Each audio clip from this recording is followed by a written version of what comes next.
રાજ્ય સરકાર પર્યટન સેક્ટરને વિકસાવવા માટે સતત પ્રયાસ કરી રહી છે અને વધુમાં વધુ પ્રવાસીઓ ગુજરાત અને સૌરાષ્ટ્રમાં આવે તેના માટે અલગ અલગ પ્રયત્નો થઈ રહ્યા છે।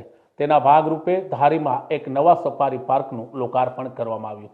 રાજ્યના પ્રવાસન મંત્રી મુળુભાઈ બેરાએ આ સફારી પાર્કને ખુલ્લું મૂક્યું। જૂનાગઢના વુલ્ફ સેન્ટરમાંથી અહીં વરુઓને લેવામાં આવ્યા છે।